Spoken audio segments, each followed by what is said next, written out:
Well, good morning, good afternoon, good evening, wherever you are in the world today. Welcome to Exceptional Women with Grit. We're so excited to see you all on. So go ahead and like, share. You know how we do. We have an amazing guest tonight with the Reverend Dr. Camilla Terrell. I mean, you guys are in for such an amazing and inspiring treat. How's it going, Lee? Hey, everything's going well on this end. How about you? Things are going well. I mean, we talked about how this year started off with a treadmill on a 10. Yes. It continues to climb. Continues. Okay. Had to slow down, huh? Oh my goodness. It has just been such an eventful year already. And we are, it's hard to believe that February is almost over. Yeah, it is. It's I mean, March is almost over too, even though we haven't quite gotten there yet. I know, right? I Yeah. mean, just in terms of the planning and everything that's taking place next month, etc. It's just it's crazy. It is so crazy. Yeah, I was talking to a friend of mine today, Shane Foster, and he was saying Yeah. that he's already, he does a lot of DEI training and speaking.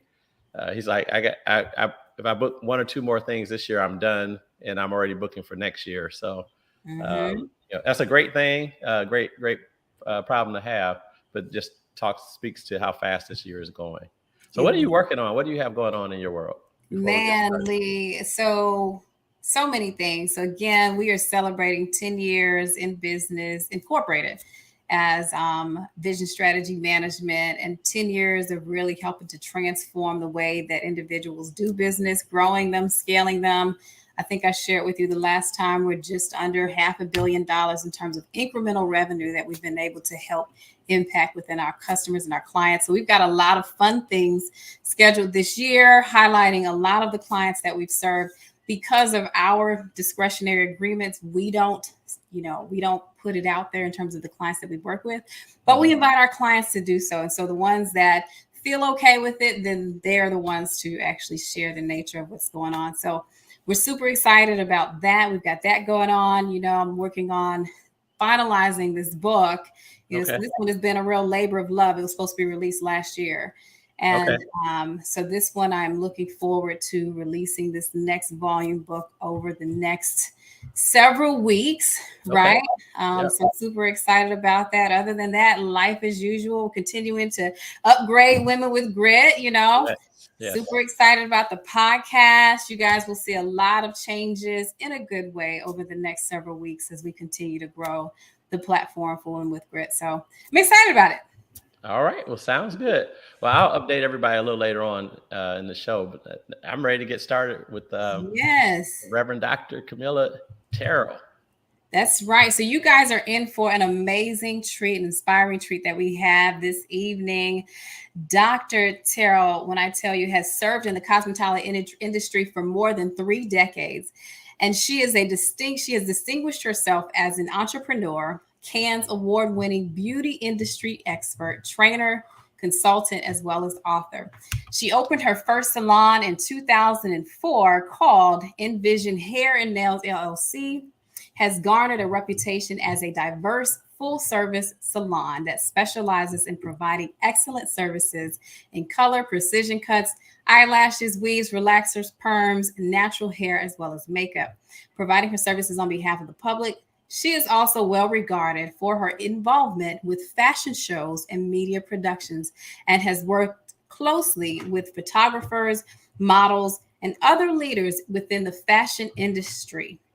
In 2004, Reverend Dr. Terrell founded Envision Salon Spa in Lithia Springs, Georgia. As an extension of her work, she is an independent distributor of quality hair extensions, clip-ons, IU, and V-tips, and closures through her own website. She was formerly the creative director of New Envisions of the Bronner Brother Institute.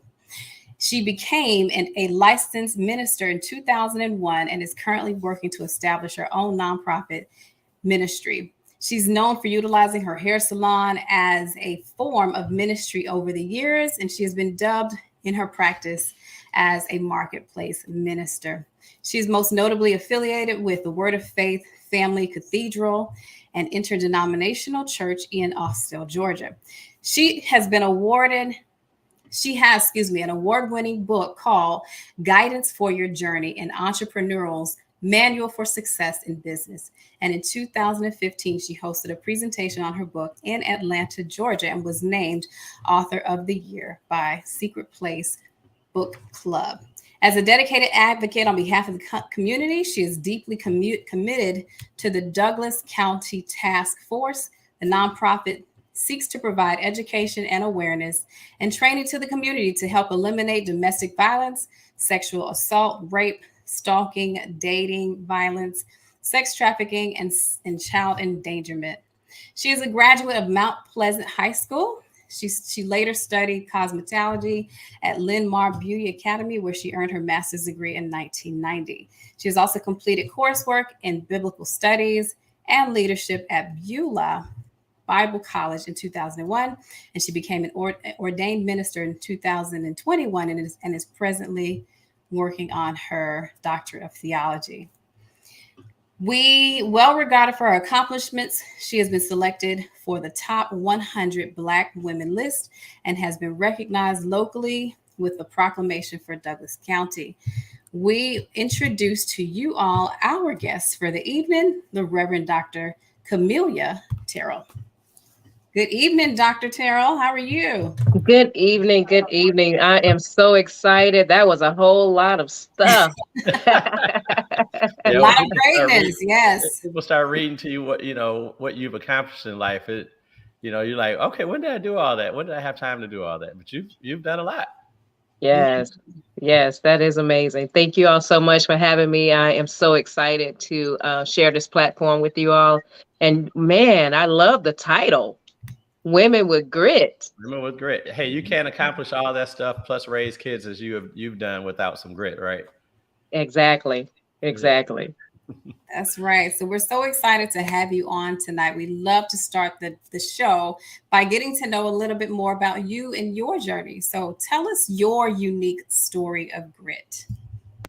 My unique story of grit is my hope is always to empower other women and most importantly other young girls and boys as well, but us being women, we target normally young women, and so I just want to be able to impact someone's life from knowing that if I could make it, if I can do it, that they can definitely do it as well. And so that's being born in Columbia, Tennessee. Yes, graduated from Mount Pleasant High School, but at age 2, mother moved me to New York. And so that's the balance between New York and Tennessee. So it's a little city country girl. And relocating and fast tracking and moving to Georgia and experiencing homelessness. And it's just been an amazing journey. And so I just want to let others know that if I can, you can as well. And the grit for me, the G stands for gracious. The R stands for relentless. The I is for your intelligence, and then the T for tenacious. That's what grit is to me. And then just being able to handle whatever challenges we come up with or we're faced with. And learning that as a young girl, sometimes, society would try to make you feel bad because you were in church all of your life. But I want to say to those people that have been in church all your life and the Lord, stick with it, embrace it, forgive yourself and keep moving forward. Those are some of the things that I had to learn, was to embrace it. Yes, I have been in Christ all my life, knowing from age 9 that I wanted to get baptized, knowing why I wanted to get baptized. And I'm so grateful that I did that, because at age 21, my mother, who moved me to New York at age 2, transitioned when she was 37. And my great aunt that co-parent with me transitioned at 6 months later, and at age 52. And so knowing who God is has been my balance. That's the thing that I've been able to stand on. Wow, that's quite some grit that you had to dig into early in life as well. As tell your story or meet young girls or young ladies, how do you talk to them about what it would take for them to get where you are, or encourage them as they're going through their lives? That's great. I love that question. How I utilize my life to empower and encourage other young women, as well as young men, because I love it. Because you're able to. Bishop Bronner said something that was so profound on Sunday, was the fact that we can definitely have apathy, but when we've actually experienced it, now we're facing empathy. We're able to extend that empathy, and Hmm. so most of the time a person don't really have to say it. Hmm. We can see it Gotcha. if we've experienced it. Hmm. And then you're able to speak to it based on your past or someone else's past. And so when you were reading off the bio, it's like, wow, you've done a lot and been exposed a lot. So people is the thing that makes the world go round. And I Right. love watching people. Hmm. I love I'm the one that will walk up to a stranger. Okay. All right. So tell our listeners about some of the things that you're working on that are requiring you now to kind of tap into your grit. Whew. Uh, I'll let me back it up. I started tapping into my grit when I was in the 8th grade. I made a Hmm. decision that I was not going to waste my time. I read this book and it said that do what you love and money will follow. Hmm. So I can easily say that once I entered into the field of cosmetology, Hmm. actually as a beauty advisor, I literally knew this is something that I really want to do because it's actually changing people's life, and I would love the smile that was on their face. And so I would encourage a young person now to actually find that very thing that you love to do. I started braiding hair when I was 13 years old. I asked my mother to teach me how. And so that was a way of making money. I was not born with a silver spoon. I always say I wasn't born in my book. I wasn't born with a silver spoon or a gold spoon or a plastic spoon. It was a bent spoon, and it Hmm. was like a bent fork, and it probably was missing some teeth in that fork. So you have to be okay with the hand that you're dealt. There's Hmm. no excuses, and dig deep and find out who you are. And I remember having to deal with my anger, Hmm. that anger piece, Hmm. which was serious. Then why are you so angry? Hmm. And that piece that was looking within, being okay with looking within and finding out I was angry because that father figure was not there. Okay. So I wanted to know who he is. Where is he? What Hmm. am I that bad that he don't want to even show his face? Wow. Yeah. So I always talk about that piece, and we can talk about that piece to young men as well. Hmm. Now, did it take counseling or some experience for you to actually realize where the anger was coming from, or how did you come to that? At that time, we didn't have the counselors. Hmm. So it was actually my conversation with God. Okay. And then I'm going to actually ask my grandmother, where is he? So living and desiring to reach that age, 13, I had in my head that at 13, I'm going to ask my grandmother everything that I want to know. Okay. And so when I asked where he was actually in prison at the time. Hmm. So my first encounter with him was in the 9th grade, and he was actually incarcerated. So we communicated through letters. And just that alone, building that relationship and realizing that my aunt had already empowered me to be able to ask questions. You can Okay. ask questions. Don't be afraid. Ask the question. So even today, I may ask the question, but I'm shaking and trembling. Still, I want to know. I just want to You know. want to know? Okay. I have a question for you, kind of along the same lines as the one Lee just asked. How do you feel? Because anger is natural to be angry, but it's what you do with that anger. So, how do you feel that anger impacted your trajectory as a woman? Maybe it was a catalyst or something that helped you to move in your life. That's a good question. Anger early on in my life was, man, I would just fight. I was a Hmm. fighter. I fought for you. If you were my friend, I'm fighting your fight. You don't have to fight, So that was my expression, my outward expression. And then when I remember turning 16, and I'm like, man, this is not how I want to live my life. I want to have a good track record. I started being concerned about my how people looked, how I portrayed, the image that I was reflecting and giving off.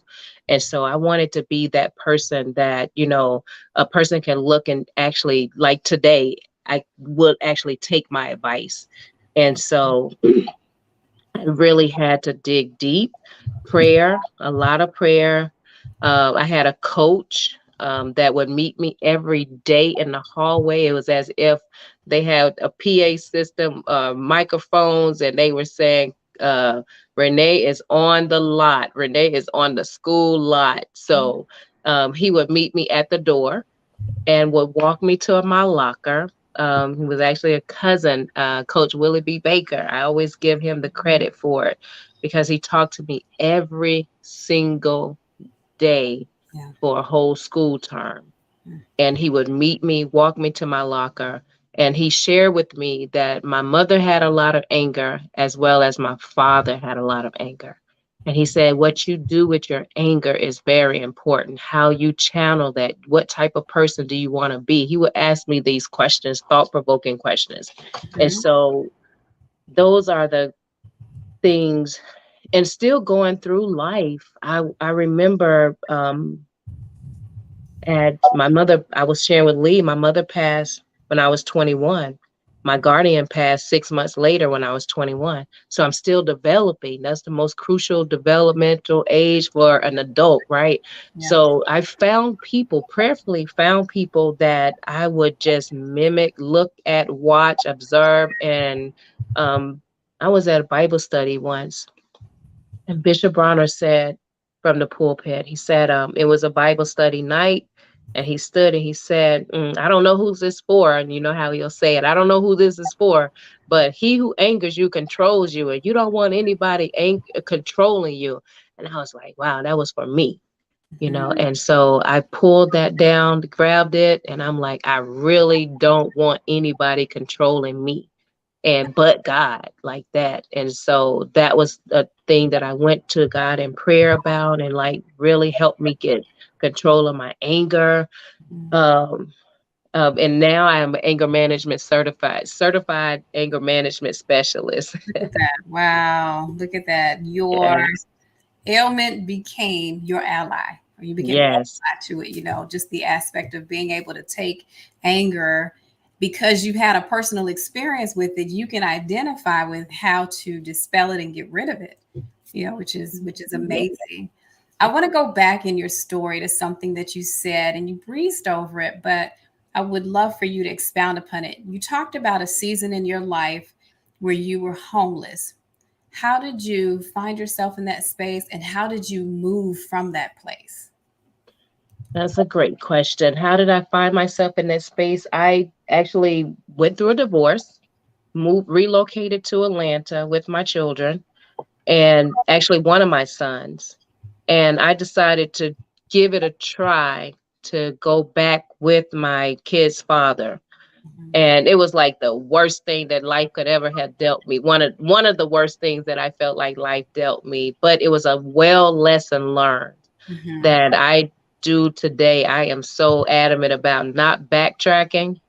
Like Yeah. if the person show you who they are, believe it. And somebody said, well, maybe, people can change. Yes, they can change, but they will change without me.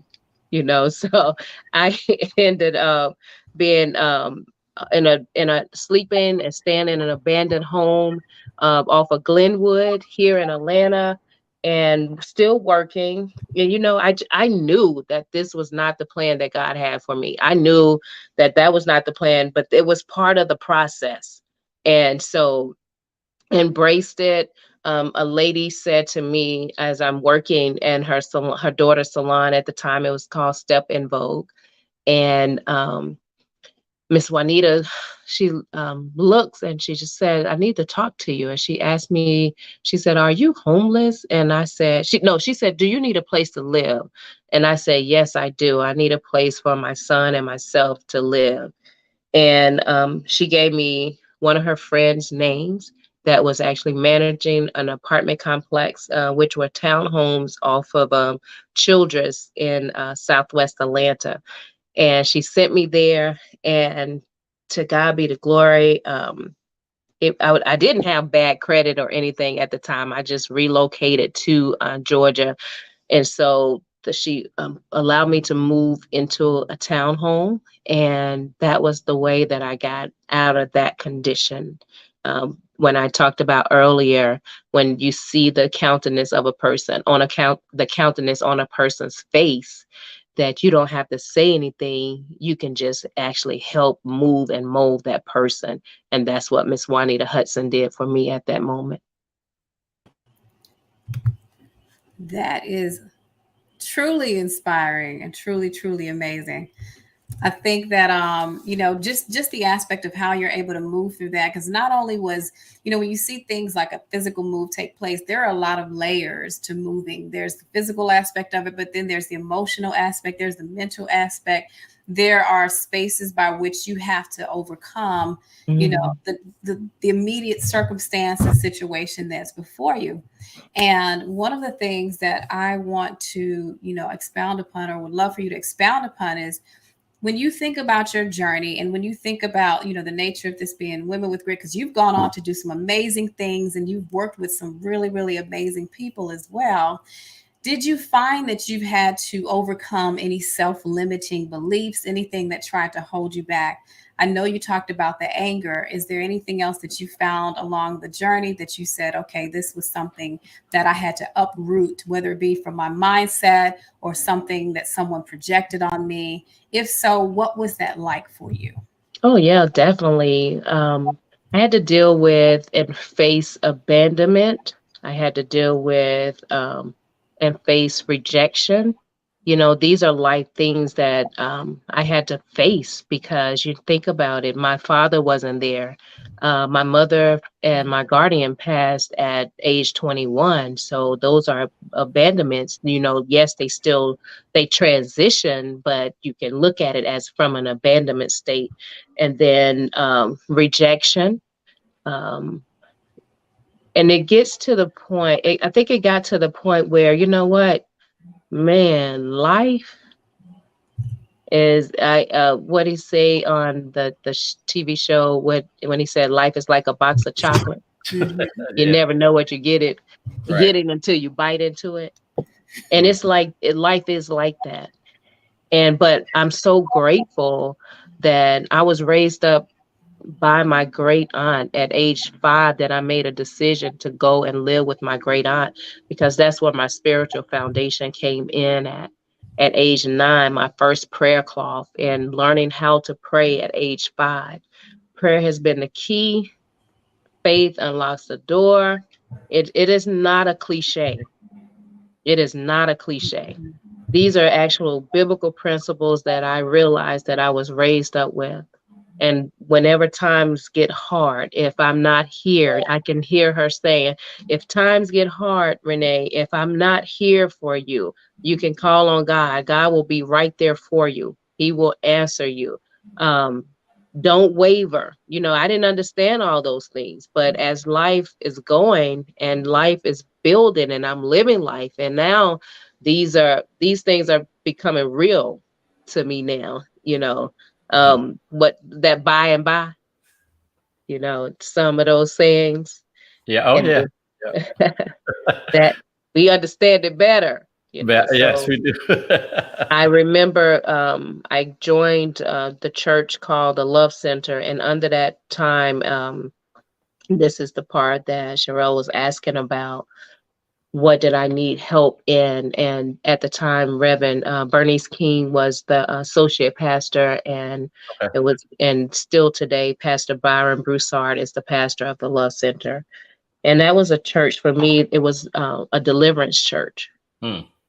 And so it was necessary. And one of the ladies looked at me and she said, I want to take you through, teach you how to say no. I want to take you through loss counseling. That's what she called it, loss counseling.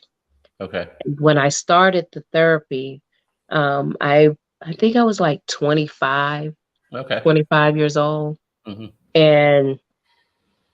And Candace, and she still practices today. So I've sent her so many clients, and I still recommend her today because it was a life-changing experience for me to teach me how to say no, because I'm trying to overcompensate, and I was trying to overcompensate for the life that I was living that did not include God as the way I felt like he should have been included in my life. When I walked away from Christ at like 18, I'm like, man, I'm thinking I'm walking away from God, but I was actually walking away from the people in church that was so hypocritical and Yeah.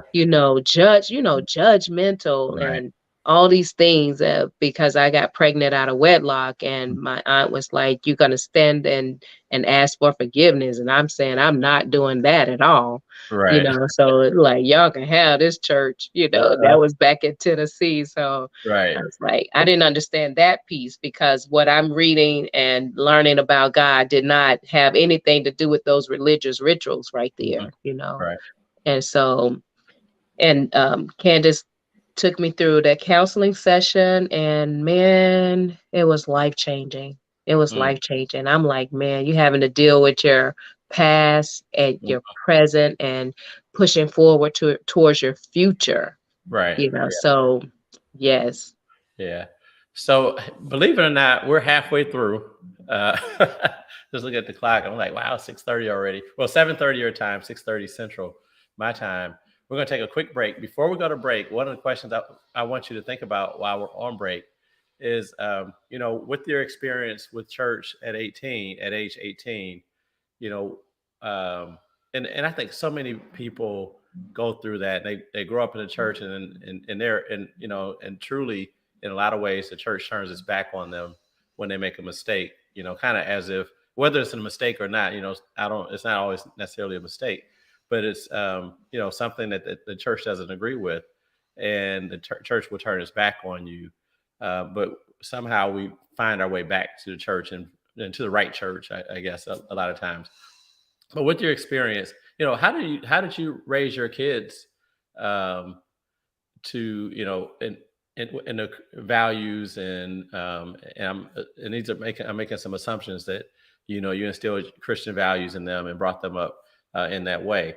So when we come back in about 2 minutes, I want you to answer that question. So just kind of based on that period of time, you come back and you're raising your kids.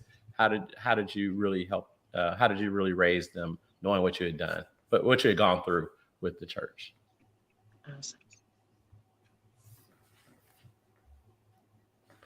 Hey, Hey. man, half hour is quick. Yes, it goes by so fast, man. Just so Yeah, many nuggets, in the gym yeah, that Reverend Dr. Camellia is. Um, but Lee, tell us what's going on with you. Tell us what's going on in your way. man. I tell you what, everything is happening. Family's doing great. Wife's good. Good. Kids are doing great. They're doing their thing. Lee's second semester freshman year, so he's I think he's Already? Wow. yeah. So he's adapted.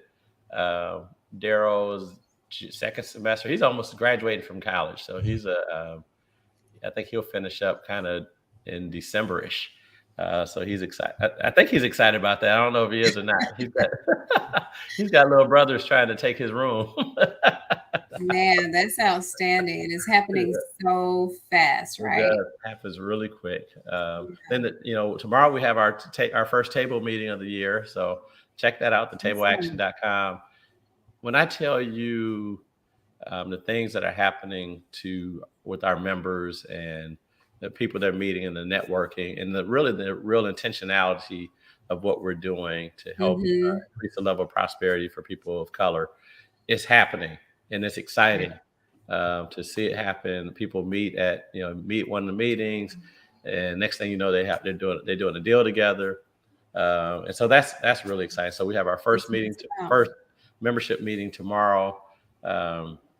Of the year, and just kicking off. We have some cool things happening with internships with some of our members, some of our corporate members, and then we're Fisk and Tennessee State are members of the table, and we're getting their students more and more involved and bringing up opportunities for them. We have a couple companies meeting with CSU tomorrow for some internship opportunities for football teams. So meeting with Coach George. So just a lot of real cool stuff. My co-founder, my partner, Kate Wood, we're having a good time and driving it and pushing it, even looking at a possible expansion. So good deal. Yeah. That's awesome. So we have a couple of cities that have reached out and would like the table to come their way. So yes. So we got to figure that part out, Charelle. You know how that goes. That's true, but it's still truly exciting, and that's part of the progress is continuing to build a more franchisable model, right? Yeah. And that's the key, is just making sure that we want to maintain the integrity of what we're doing. So it's we're clear on our mission here, and we don't want mission creep other places. So that's it. So that's what we're doing. And kind of on the development side, we're developing real estate. We have a couple projects going and a couple more coming. So with that, I'm just anxious to get back to Dr. Terrell, and I know you all are our listeners. We want to thank you for all checking us out today. Make sure you like and share with all your friends. We're going into the second half, and from what you've heard in this first half, you don't want them to miss it. So go ahead, like, share, text, call, let them know to check us out, Women with Grit, and go to the YouTube page, sound like an old man, our YouTube channel, which is Women with Grit, or like you're watching it possibly on our Facebook page, Women with Grit. Just make sure they know. All right, thanks. And we're getting ready to head back to Dr. Terrell. Go ahead and send your questions in. I'm going to let her know some of the shout outs that she got before she answers our question. So here we go, ladies and gentlemen. Dr. Terrell is back. Hey. Hey. You have you have a couple of shout outs. Someone named Pearl Massey. Yeah. So she's shout out. Another one was kind of one of our regular watchers. I'm starting to tag her on our ads on Facebook because she's so faithful. Her name is Sharonda Scott. She said you're beautiful. She's definitely enjoying this time with you, and so just excited about that. We have, who's this? Somebody said Delise say TSU. Yes, he did. Yeah, I'm repping TSU with the colors. I see you got that blue on. It's the right blue too. It is the right blue. It is the right blue. Yeah, it looks like you got a little connection. Yeah. Yeah, TSU. So, all right, Dr. Terrell, hopefully gave you enough time to kind of think through the question, and just love to hear your response. That was an amazing question. Thank you so much. I loved you all. I'm actually took notes. I'm going to actually chime in to tableaction.com and check that out. Okay. I was taking my notes too. So yes, I'm excited. That's our website. And maybe one of the times you're in town, you can attend one of our meetings as my guest. Definitely. So you asked about the question, how did I raise my sons into the Christian values? Actually, my family, we wanted, on my father's side, that side of the family, we actually found a church. And my aunt that raised me was a founding member of a Primitive Baptist church. And my father's side was a founding members of actually formulated and created a church, Church of God in Christ, which is a holiness church. And so it was simple because that's how I was raised. So we're raised on biblical principles, and it wasn't something that I had to do or force. It was just leading by example. I remember one of my sons, the oldest one, asked. He was around 12. He was like, "Mom, why are we always at church? Why are we always at church?" I said, "Well, son, you would rather me be at church than you be at home and I'm out in the club, Mhm. right?" Mhm. And he was like, "Yeah." I guess. Give you this option. So we're going to do school. We're Mhm. going to play sports, and we're going to church. This Okay. is, those were the things that we had to do. And I Mhm. was going to work, and I needed that peace for myself to be able to be centered, and then, at least put them in, show them the way. Mhm. And, if they decided to stray away, as the word say, then the word is already in them and they will actually return. And Okay. so they're building their own testimony. It wasn't something that I had to force because they really enjoyed it. And even today, you know, um, one of my sons, he's recommitted his life to Christ, and he actually works at the church. And I'm really big on you building your own testimony. Mhm. you know I'm not the testimony that I want you to have. And some parents, we was just talking, it was a couple of us talking yesterday, and we was talking about our children and how our children will have our heart. And really, you have to pray unto the Lord, then and turn your heart over to the Lord so that you can release your children. Mhm. And so, and not be so caught up. I remember being so entangled with my children that I had their heart. They had my heart. I had their heart. And I wanted to walk it out. I let me walk their salvation out so that they don't make any mistakes. And let me protect you. Yeah. I And know, so right? it is. I Yeah. wish, I wish, I wish. And Mhm. even for the children that are out there in the streets, on Sunday, as I was leaving for out of town, my heart just went out to this young man. Just wanted to go back and get him and bring him home. He was like 14 years old and just homeless. And like, why are you even out here? You Mhm. know? Yeah, yeah. I mean, I'm with you on that. There's so much you want to do for your kids, but then when you have God's heart, you want to do it not just for your kids, but everybody's kids. Yes. And you Yeah. see them, and you just like, oh, I need to grab you, And if you only had the time and all the resources to do it, then you really would. Uh, Yes. but yeah, so that's cool. Now, so we're gonna. I kind of want to ask. I want to ask a question. We talked a little earlier. You said you were working on a project in Mississippi. You just came back from Mississippi. Tell us about this project. This is really unique. I bet a lot of people didn't even know this work is going on. Of course, African American people can relate to, some of, especially women to the topic, but this was the first I had heard of the work that you're doing. So if you could enlighten us about that.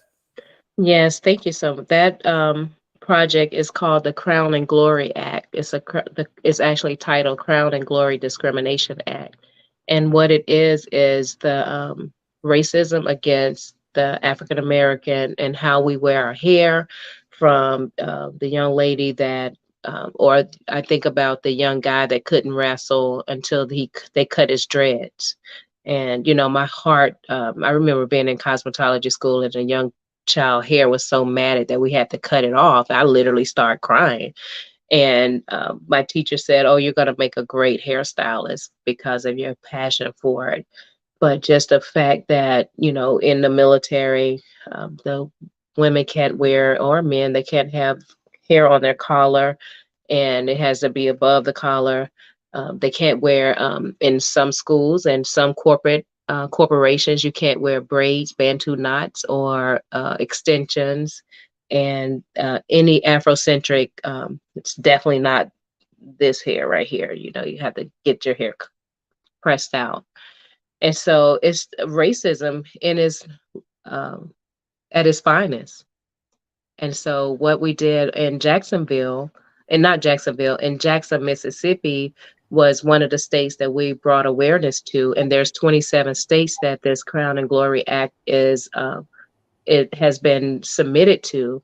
Mhm. And the most recent one, that 17 have passed, and the most recent one was Minnesota and Louisiana. Jackson, Mississippi did not pass it. One of the things is there is a website that you can go to titled msbwr.com and volunteer, bring awareness to it. Myself, like you, I wasn't even aware of it. I think I heard about it, but then it was incorporated. It was like the diversity. It was involved in the Diversity Act as well. Hmm. And so once they passed that, now this is a standalone. And so bringing more awareness to that as well. And yes, I've worked with some amazing industry companies in helping create products, enhance products for companies such as Silk 2. Most of the time it was Black owned companies. Um, Okay. from Silk 2 to Dudley. I served as an international makeup artist for Dudley for 18 years Oh, wow. as an educator. And then with New Expression, Bronner Brothers, I served as the creative director. And that was producing the fashion show and from Okay. the stage. And then I've always for about 20, 30 years with Bronner Brothers been involved in the hair show, some form, shape, or fashion. From fashion show, I even myself as a younger girl, I was a model, a Demarchand model at the time, and that was one of Bronner Brothers' exclusive models. Mhm. And we traveled, and so just being in this industry, and I love it so much that I want to make sure that I'm impactful. I serve on the board at Empire Beauty College as well as West Georgia Technical College, their advisory board for the cosmetology. And right now I have 4 young ladies that are students at West Georgia Technical College. They're 10th, 11th, and 12th graders that Okay. actually are given opportunity to work in my salon. Okay. Okay. So you Mhm. have a salon in Atlanta or in the Atlanta area? Mhm. Yes, I have a salon in Douglasville. Okay. What's the name of it? I It's mean, I'm tight. not going to be getting my hair done anytime soon. What? You're not coming? And your wife can. Yeah, It's no, it's it's that's a uh-huh. possibility. And I think you said you had a daughter. Yes. Uh-huh. Yeah, Yep. we service, yes. It's Okay. titled Envision Hair and Nail Salon. Okay. Envision Envision Hair and hair Nail nails. Salon. Mhm. Okay. Yes. Cool. And how long have you had your salon? 17 years. Oh, wow. Okay. Yeah. So in addition to all the other stuff that you're doing, you got your own From salon day to day. as well, which is no easy feat to to keep going. Exactly my shoes on. Women with grit. Yes, that's why that G for me is gracious. Yeah. We'll have to have you go back through the grit here in just a moment, but I want to make sure we have an opportunity to get some of the questions that have come in Okay. answered as well. And if you all are watching this and you have questions for Dr. Terrell, please feel free to leave them in the chat and we will be sure to address them accordingly. So this question is from Sharonda Scott. She said, how did finding who and where your father was change the direction in your business and life? Life, it changed the direction in my life because I found him when I was 13. And so, with him, finding him and being able to ask all the questions, I literally just let him have it. All from writing the 10-page letter on how I felt and towards him. And he was so kind and gracious and forgiving. He didn't hold anything, so I didn't hold anything. I was able to forgive him, and I literally wrote a 10-page letter on all of my feelings, my emotions, and that's the one thing I encourage you to get it out. If you whatever you have, the person that has harmed you or abandoned you, rejected you, just get it out. Let it out. Let it out. Don't hold it in. Don't harbor it in. I'm not good at holding it in anyway. So I always tell my friends I have to say something. I have to get it out. And so just letting it out and having that genuine conversation with my father.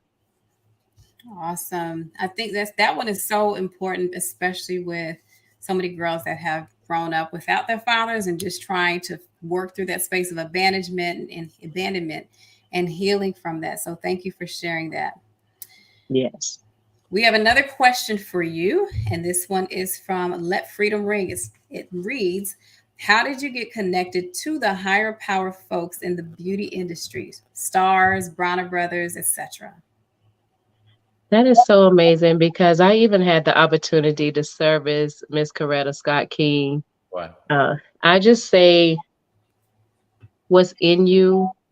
Literally I'm really big on searching a soul search because we draw who we are. We connect to who we are and being able to put yourself. I I have a lot of when you have your high end clients, you have to be confidential, service. Um, it's always humbling to be able to service them. And I don't even know. All I can do is give God the glory. I just really can just give God the glory.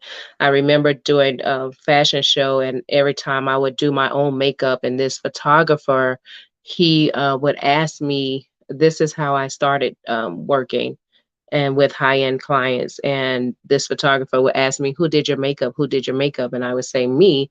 And then he said, would you be interested in working with exclusive makeup and hairstylist for a photographer? It's a couple that's looking for a hairstylist and makeup artist. And I said yes. And so from there, I was able to do Ms. Dr. Barbara King, Alexa Scott Reeves from the Daily World, Dr. Barbara King from her church. I worked on Wycliffe. I've serviced KRS-One, Kiki Wyatt.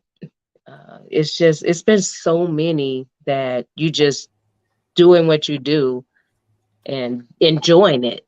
Do what you love and money will follow. That's the motto, remember? Right. Yeah. And then God opens doors that you cannot even open yourself. So Gotcha. Cool. Cool. Thank you. So I have a quick question for you. When you think about like the wealth of wisdom that you've acquired over the years, what nuggets would you leave to our viewers? What are some things that have really resonated in your journey where you're like, okay, this is something that I want to be sure to share forward to the next generation? I'm really big on the share for the next generation is prayer. I always believe in prayer. Prayer is the key. You can't do it without God. I would say this. I serve Christ. I don't know who you serve. Even today, I have a young lady that's in my salon, and she's Hindu. She's actually Hinduism, but I serve Christ. I serve Him to the fullest. I'm not walking around trying to put Him and force spoon feed you. I believe in living by an example that you can see, and is something in me that you would desire um, to be like. And so I share and I say, pray about everything, live a fasted life, and um, have a heart of forgiveness, be quick to forgive, Mm-hmm. don't hold on to it, Yeah. uh, let go. And it's a little cliche that says, let go and let God. That's real. Mm-hmm. If you have a biblical verse, find your motto that you will stand on. Uh, So Love that. Great comment. So, how can people? Stacy Hayes said, "Hey," so you got to. I want to make sure you knew about that. So, how can people reach out to you?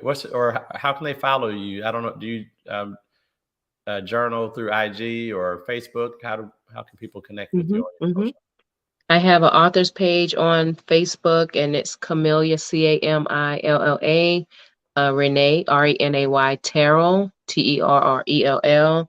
or either my personal page is Camilla Renee Terrell. On Instagram, it's at Camilla Terrell, and Twitter. And then I have a YouTube channel. It's Camilla Renee Terrell. Okay. All right. Hmm. So you can definitely reach out and see what all Dr. Terrell's doing. Tell us real quickly, as we believe it or not, we're kind of coming towards the end. Uh, give us an idea about the books. You're an author, so give us an idea of some of the things that you've written. My book is titled Guidance for Your Journey. And the purpose of the book is guidanceforyourjourneybook.com. And the purpose of the book is I believe that we all have a spiritual gift, a spiritual calling. And I remember my nephew saying, I believe that once we find out what our spiritual gifts are, then we can actually function better in the marketplace. So once you take your spiritual gifts assessment test and your Myers-Briggs personality test, I show you how to become effective in the marketplace. I've served with Runner Business Institute for about 17 years, 17, 18 of those years, and just helping people launch their business. So I wanted to put most people ask, how did you do it? What do you do? And so I share my story in the book, and that website is actually guidanceforyourjourneybook.com. And so I share how to take your spiritual gifts assessment and how to become effective in the marketplace, who you are, just because you test out to be a pastor, or you may test out to be an evangelist. An evangelist is one that actually, thank you, the evangelist is the one that actually goes out and gather those people. So think about it from a marketing standpoint, how you can actually put the word out as an evangelist. You're the one that actually, you're the publicist, you're that PR, that person that goes out and bring the work back. And so getting the word out. A pastor is one that actually shepherds, oversees. So you would be like a CEO, or that person that actually starts a company or running that company, or even just a leader in the field that you work in, the company, the corporation that you're working in. And so I show you how to take those spiritual gifts and become effective in the community. Okay, that's awesome. So you got to go check out that book. You got to get it. www.guidanceforyourjourneybook.com. Check it out. Well, believe it or not, we have come to the end of Women with Grit for this evening. And I know you've kind of given some nuggets to everyone. Anybody you need to shout out while you're live? I would love to shout out my Bible study group. I have a life group, and we're studying Lies Men Believe. So, ladies, I love you. We went through the book titled Lies Women Believe, and now I have a co-facilitator, and I'm grateful for him, Mr. Freddie Allen, for helping to teach and facilitate, and we're able to ask all the questions. And so Oh, it's just really fun on Wednesday nights, first and third Wednesday nights at the Hilton Garden Inn. And so I'm grateful for the Hilton as well. okay. Which Hilton Garden Inn? In case. In Lithia Springs, 110 Interstate Parkway West at Lithia Springs, Georgia. Okay. All right. That sounds very interesting anyway. It is Intriguing. very interesting. Yes. Yeah. Cool, Yes. cool. Last question. What do you tell us one thing you do for fun? Oh, I do a lot of things for I fun. I know it's just a lot. actually That's why I had to narrow down to one. Looks like you like to have. one. A lot right now. Walking the belt line. I do walk. I Okay. do a lot. I do Okay. a lot of walking. We just actually walked the new West Side Park today. Okay. I haven't been back to Atlanta in a couple of years, but there's a group that I meet with down there that does a lot of development, and so I did a tour of the Beltline a number of years ago when it was just really just getting started, and then we did West Side, the park. They kind of talked about the plan over there, so that's cool. I got to get back and check it out then. Yeah, it was nice though. Today was my first day walking that park. Okay. All right. That sounds good. All right, Charelle. Everybody's ready for Charelle's wrap up. I want to do it, but before I do this, first, Dr. Camilla, thank you so much for your time. Thank you for it. This has been amazing. I mean, you got my system over here overheating with all of these great juices and things that you are sharing. So first, thank you so much for taking the opportunity out of your busy schedule to grace the stage of Women with Grit. We're just so excited to have you. And Yes, before I move forward, you gave such an amazing acronym for GRIT. Can you give that to us again? You said G was for grace. Gracious. We must be gracious. We must be relentless. And we must use our intelligence. And we must remain tenacious. all right.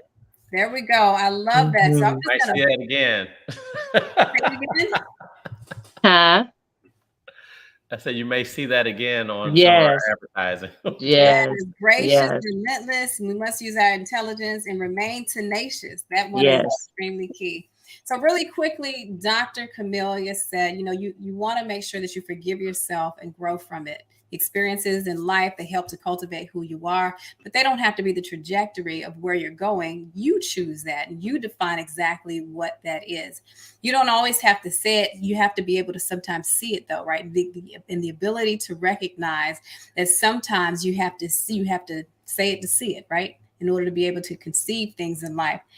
People make the world go round. So make sure that when it comes to your world, that you are surrounding yourself with people who can edify you, who are pouring into you, those who are speaking words of positivity into your life, and those that you can also pour into as well.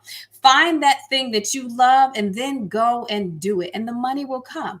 Finding that passion and that purpose is so important. So making sure that you're just not, scrambling through the day helps you to cultivate that purpose that is within inside of you. Dig deep in terms of finding out who you are. Don't be afraid of leaning into negative experiences, but not allowing them to define you. Instead, allow them to refine you. Allow them to focus on becoming positive ones. She talked about the nature of dealing with anger and becoming, when she went from being angered to being an advocate of anger management. See, just the ability to continue to transform your life. Also ask yourself, who do you have in your corner that can help you see yourself, see your potential, as well as those obstacles that may be prohibiting you from growing in your life? People can change, but maybe it needs to be without you, right? So that goes back to removing those people who might be negative influences in your life. Know who is consuming your energy and begin to create separation of that. Allow your children to build their own story, being able to take and guide them, but still being able to give them a space to cultivate exactly who they are. Prayer is key. Dr. Camilla talked about the backbone and the structure of who she is today has been on the foundation and the bedrock of faith and the ability to believe and grow directly from that. So know what you believe in and be comfortable walking in your divine truth. And of course, she left us with those famous words of grit, right? In order to have grit, we have to be gracious. We have to be understanding. We have to be able to exude a space of patience to be gracious. We have to be relentless, not stopping at anything, especially when it comes to moving in your purpose. Being intelligent and utilizing the intelligence that you have to make the world a better place, right? And then finally, the space of tenacity, and that is doing it. And I call it the stubborn relentlessness, right? Which for me, being tenacious is all about continuing to move in spite of. Dr. Camilla, this has been extremely phenomenal to have such an expert in the beauty industry and with your background. Reverend Doctor, let me make sure that I state that correctly because you worked hard for it, and we know that it's not just on you, it's within you. So thank you for taking the time to grace the stage of Women with Grit. And to you all who have joined in, if you know someone who needs this, please share this. Share this information, share it. You can check us out on any one of our feeds. We're just so excited to have you. So thank you so much. Yep. Thank you, Dr. Terrell. It's been my pleasure to meet you and have this time to share you with our audience, and just look forward to seeing you continue to do great things. Thank you so much. Thank you all for the opportunity as well. Have a good night. All right. Have a good night. Good night. Everyone have an amazing week. We'll see you next Tuesday on Women with Grit. Okay. So-